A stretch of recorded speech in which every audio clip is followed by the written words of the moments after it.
Earlier today, I interviewed the chairman of the Cheyenne River Sioux Tribe. The Cheyenne River Sioux Tribe is in their reservations in South Dakota. They were part of the No Dapple Standing Rock demonstration. So they were on the ground there, the tribe, Cheyenne River Sioux Tribe. The chairman was very active against the Dakota Access Pipeline. He has also been very active against the Keystone XL pipeline because the Keystone XL pipeline is going through.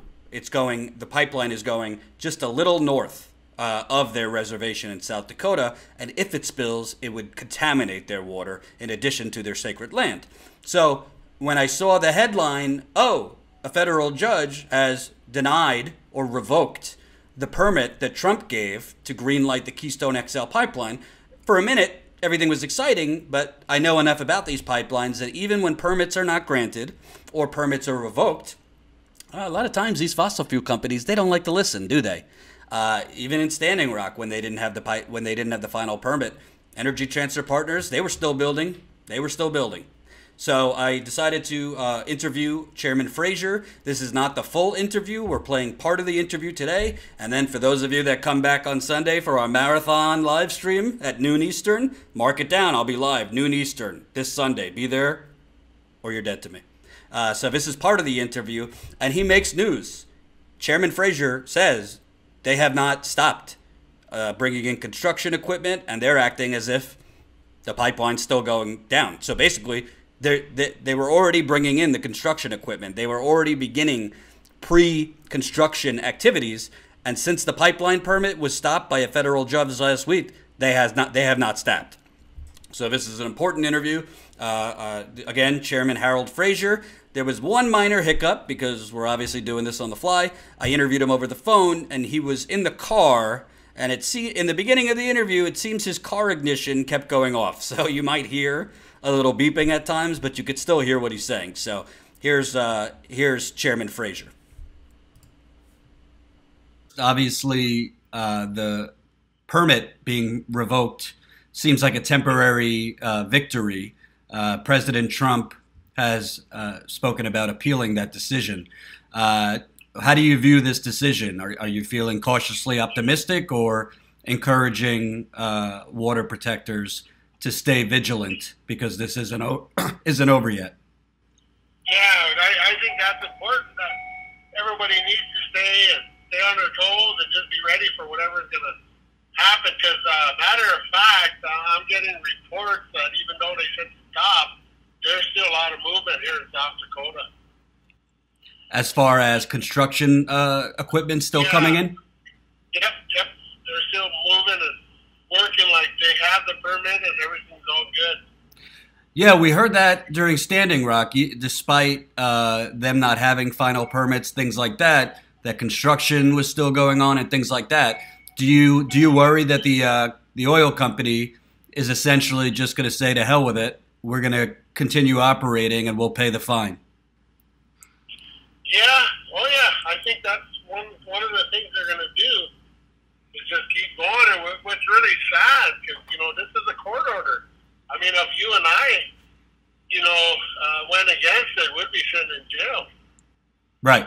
Right. And I wanted to ask you. Obviously, your reservation is downstream from where the pipeline would go through. Kind of talk about, for Cheyenne River Sioux, what's at jeopardy? Is it just your water, wildlife, monuments? Can you kind of talk about what would be affected if the pipeline went through your reservation?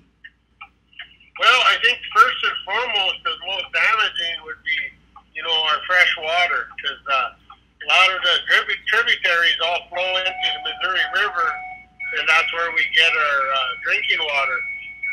The other thing is the fact that where they're proposing to cross was in one of our chief's last camp, Chief Bigfoot, his last camp before he went to Wounded Knee, and that pipeline is proposing to go right through the camp. So that's something that we're not going to take. Right, and it seems to me, I mean, there's already talks of another tar sands pipeline coming down the pipe. You also have what's going on with Bears Ears Monument, where the Trump administration's essentially trying to shrink almost, I think it's 85% of that. It seems like a real just brazen merger of these fossil fuel companies and the government, more so than ever before. Yep. Yeah, that's one of the things. I mean, I think a lot of our, trying to make everything less dependent on foreign energy, but I don't know. They're just destroying everything. Yeah, and as far as your tribe, obviously, the Standing Rock Sioux tribe, very poor on that reservation. A lot of the elders and a lot of that tribe was hit hard economically as a result of the pipeline protests and this. Can you kind of talk about, let's say that appeal were to be victorious and the pipeline construction were able to begin, how would it impact your tribe as far as not just the water, but economically? I'm assuming, like other tribes, poverty is a big problem. Oh yeah, I mean, well, one of the things that we're one of the tribes in South Dakota. We don't have a casino, and agriculture is our number one. Our only economy other than government services. So any damage done to the water or to our land, we will have a major negative impact. Because right now, that's all we have on Cheyenne River is just agriculture. Mm-hmm. And you hear President Trump spoke about that this was going to create, I think he said 48,000 jobs. He said it was a political decision and a disgrace, which he likes to say often. I don't know where he's getting this 48,000 jobs, because President Obama's State Department, they said it would only create 35 permanent jobs. What are your thoughts on the notion that this is a big job creator in South Dakota?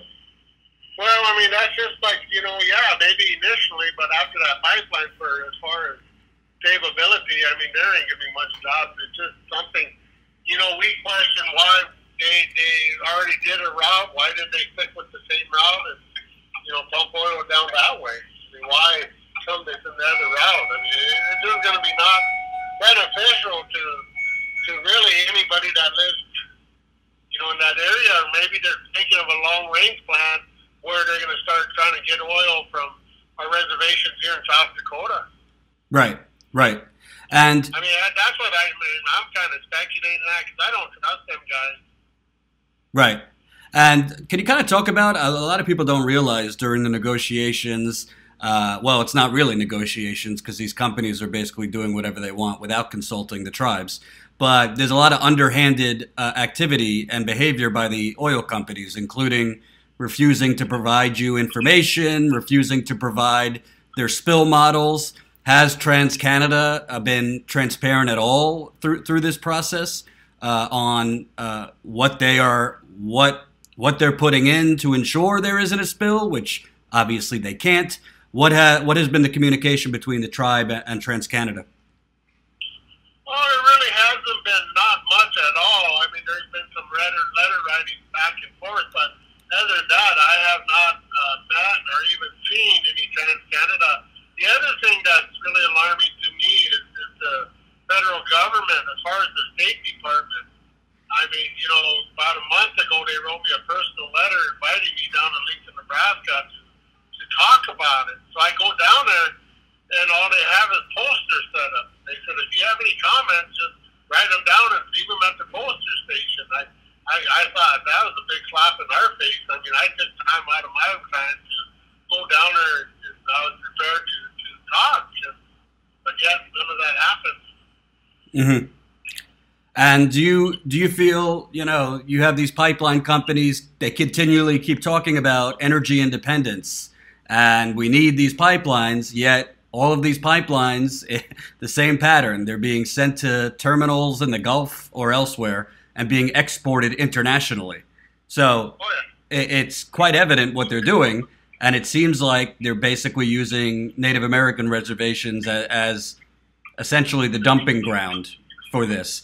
What do you say to the surrounding area? Because obviously South Dakota, North Dakota, Nebraska, A lot of conservatives who think this is actually good for energy independence. Well, it was really sad because when Dakota Access was going on, I had a rally at the Capitol. I called it Waking Up South Dakota because I just can't believe how these people that believe in state government, that vote in the state government, how they could just sit back and allow something like this to happen. At the very least, they should be questioning their leadership and asking them, well, what's the negative impact? I mean, it kind of appears to me they're just like sheep. They just follow that lead bell and they just go right along regardless. And it's just unbelievable. I mean, we just recently had an election here in South Dakota for governor, and the Republican individual won it, and all she really campaigned on was, well, my opponent here, he's nothing but a Bernie Sanders and a Hillary Clinton. I mean, she had no plans for anything, and yet she won. It's just crazy how people here in South Dakota, and I'm sure Nebraska and North Dakota the same way, how they just think like that. I mean, and this is we're agriculture state, all three of them. That's our number one thing, agriculture, tourism, etc. But and I always looked at it like this, Grandmother Earth is taking care of us, so we need to take care of her. That's the way I looked at things. But yeah, these guys, it's just unreal. And another thing that's unreal, and this doesn't get discussed that much, but in all these pipelines, they're supposed to do a full environmental impact study. That's the law. But many of these are basically doing smaller environmental assessments that are literally done. The oil company hires a contractor to do a, quote, environmental assessment. So essentially the oil company is the one assessing. And shocker, they come back, there's no environmental risk. So it's kind of like, the inmates running the asylum there, the integrity of the process, the law is not being followed. It was a full environmental impact study, I believe, was never done for Keystone either. Oh, yeah. I mean, that's just like putting that fox in that hen house, I mean, and what I find crazy is if we were to build anything on our reservation, on our land, and if we're going to access any money, we have to do environmental impact studies. I mean, it's crazy. If we're going to build an office building or anything like that, we got to meet all these federal criteria before we could build. But yet, the pipeline, which could damage and impact, negative impact to a lot of people, they could just walk right in and do what they want. I mean, it's just